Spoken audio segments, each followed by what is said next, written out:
AI-generated content, generally frowned upon. I want to say a few words about that, a few considerations, because the communications, the discussions that I see around the topic are, I don't know, too low level. People are just saying this and this is true and that is false, depending on who said a thing. Or this topic generally is like this, and therefore this particular case is also like this. No, you have to look at everything in isolation. I know that's a bit burdensome, because you have to think first, you cannot just go, you cannot just use the energy of just going forward, but just using the energy of just going forward, saying a thing, running with the program, with the process, whether it's true or not, that's wrong. That's introducing problems, wrongfulness into the world, which is then in it, and afterwards we will have to deal with that in some form. And you did that. You shouldn't. Anyway, so I saw this thing here on the right, this animation, which apart from the frame rate, which is excusable, is very high quality, right? Now think about the show Arcane. Now this is not Arcane style, I know, but I would say that everybody agrees that the quality of animation and drawing and effects and so forth in Arcane is just stellar, it's wonderful, and we want more of that. But it took years to make, because humans made that. It took years to make. Now as a consumer, if you're sitting there thinking, okay, this is a new show, there is, I don't know, they made this particular thing, there's a book here that I like, and finally there's a show about that, wonderful. And then you're thinking, I've seen Arcane, this is not Arcane level, and I accept that, it's just the way it is, but I would like that to be Arcane level. So that's where you're standing then. You're sitting there, you're seeing it, you're liking it, but you would like it to be better. You would like it to be, for example, as good as this here on the right. But it takes tons of money and tons of time to make. So what if someone would use a tool like this, maybe not particularly like this, it would have to be better, would have to consistently render the same characters, it would have to be entirely under the control of the creator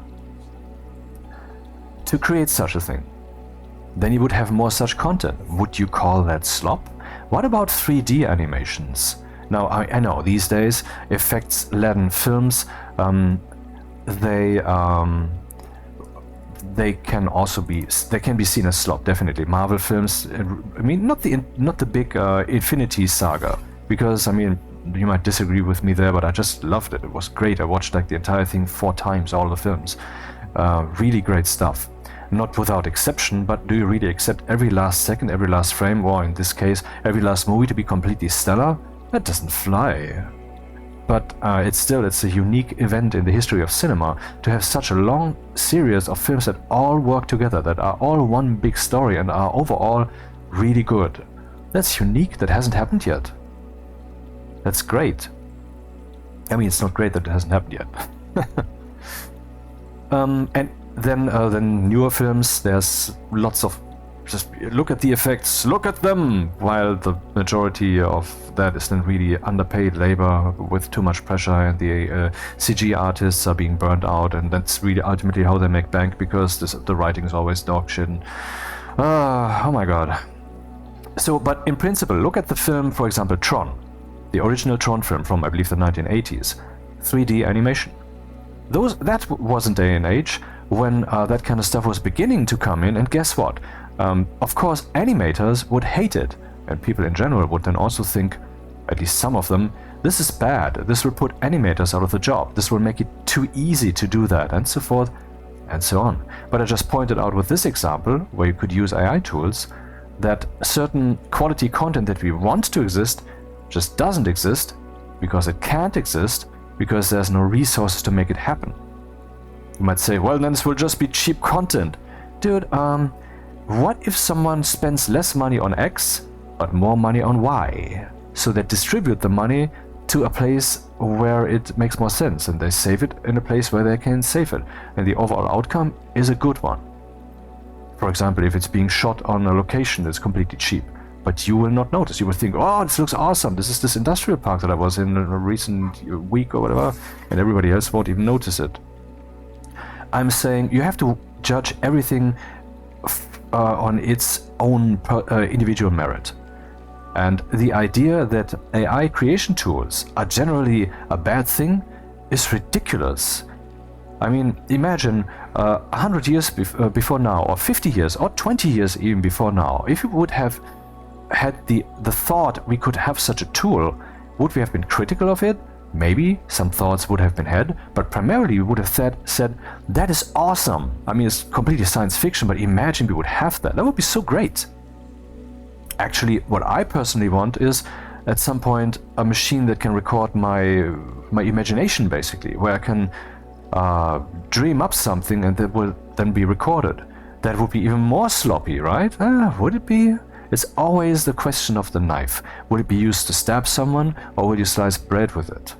Is it being used in the right way? That same thing applies to everything. Think about music.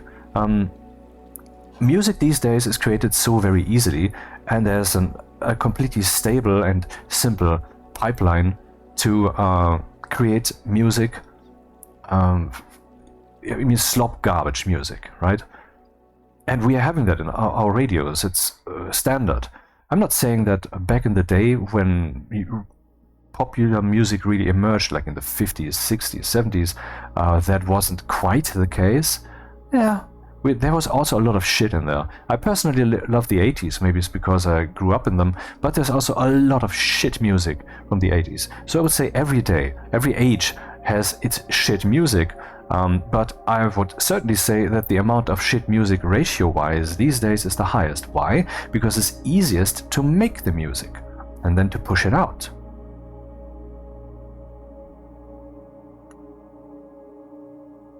So that same problem always applies again and again and again. And how immature is it then to not learn from that? I mean, to just say there's this new thing and it will make that even easier to push out slop. I hate the new thing. But this will also make it possible to push out good stuff easier, or push it out in the first place. I mean, push out is not the right term. To create it, to publish it then. That will make it possible. I mean, you have to be a positive thinker. I'm not saying you should be blind, but I'm saying you should not be blind to the positive side. It's just stupid to be an AI hater. To be a generative AI hater or AI chat hater and so forth. It's just stupid. It's just the hallmark of a dumb person. That's just what that is. End of story. I mean, the arguments are presented they are unbreakable. They cannot be broken. You might say, well, the downside is too big, so that's why the argument, while good and unbreakable, is just insufficient in energy to the overall judgment. Yes, maybe. That's a point of contention. But I mean, this age is very new, and currently AI can push out this stuff here easily, but it's not yet on the level where you can use that reliably in a production pipeline for a film, where the characters will always look the same, where the color style will be the same, where the locomotive, where the wagons will always look the same no matter which scene they're in. That's not yet the case. But the cheap stuff, the slops level, that's already there. But to assume that we will never get past the slop level, are you stupid? Please don't be stupid. We will get past it, and then people will create things that are so mind-blowingly awesome. I mean, there are many people who don't like the film Tenet, for whatever reason. I love it. I've watched it like 4 or 5 times. It is a revolution in cinema. This guy always pushes the boundary, doesn't he? I mean, in Dunkirk, he pushed the boundary of how often can you play that same type of music, which so obviously accelerates while pretending not to accelerate. It should just have been accelerating slower, I think, or maybe slightly less obvious. Anyway, but that guy always pushes the boundaries, and Tenet does that. And we will see things in the future of cinema that are yet unimaginable, because great minds are required.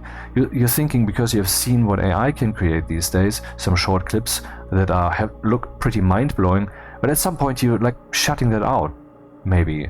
You're just seeing the abstraction, you're thinking, yeah, that's AI, and then you're no longer seeing it, instead of just letting it flow into you and let it stimulate your emotion, let it make you enjoy.